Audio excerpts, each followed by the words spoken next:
မြန်မာနိုင်ငံအတွင်းနဲ့ကမ္ဘာကြီးရဲ့ဘယ်နေရာမှာမဆိုချိတ်ဆက်ဖို့ဦးရီတို့ရဲ့အားလုံးအတွက်အခမဲ့အစီအစဉ်လာပါပြီ။ဦးရီတို့အချင်းချင်းအခမဲ့ဖုန်းခေါ်ဆိုခွင့်နဲ့ Viber Beat လုံးဝအခမဲ့သုံးစွဲခွင့်တို့ဒီပလိုင်နဲ့ရောက်နိုင်ပါပြီ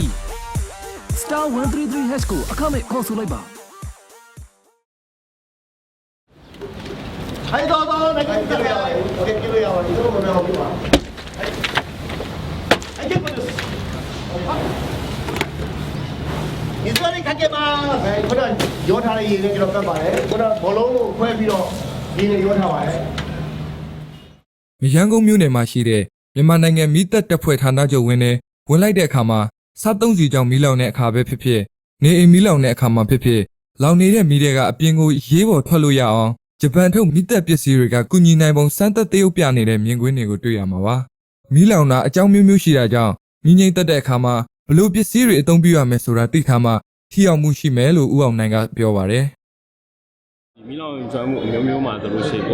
သူကစီကြောင့်လောင်တဲ့မီးတွေရှိတယ် chemical ကြောင့်လောင်တဲ့မီးတွေရှိတယ် plastic wire ကမီးကသူကလောင်နေဆိုတော့သူကမီးကစတင်လိုက်တာသူ့အနီးနားမှာရှိတဲ့အခြားပစ္စည်းတွေကိုမီးကူးပြီးတော့လောင်ကျွမ်းသွားတဲ့မီးပေါ့နော်အဲ့တော့ဒီအဲ့ထဲမှာမှကိုတွေအသုံးပြုမဲ့အနေထားမှာဆိုလို့ရှိရင်ဘယ်မီးနဲ့ဆိုဘာပစ္စည်းသုံးရမလဲဆိုတာသိထားလို့ရှိရင်တော့ပို့ပြီးအသုံးဝင်ပါတယ်နှမို့ဆိုလို့ရှိရင်လောင်တဲ့မီးကတခြားအသုံးပြုတာတခြားဆိုတဲ့အချိန်ကျရင်ငြိမ့်တက်တဲ့အချိန်မှာမထိရောက်ဖြစ်နိုင်ပါတယ်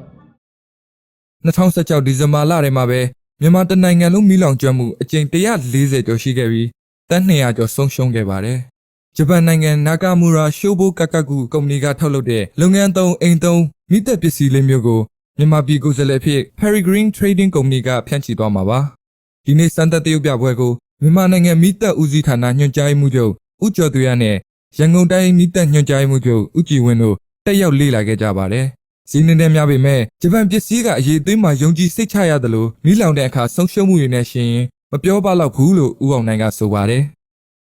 အခုတို့အနေနဲ့ဒီကုန်ရွယ်ရေးကိုအခုအနေနဲ့အဓိကဂျပန်နိုင်ငံပစ္စည်းတွေကိုတင်သွင်းဖြန့်ချိပါတယ်မြန်မာနိုင်ငံကလူအများစုကလည်းဂျပန်နိုင်ငံမှာထုတ်လုပ်တဲ့ကုန်ပစ္စည်းတွေကိုစိတ်ချယုံကြည်ကြပါတယ်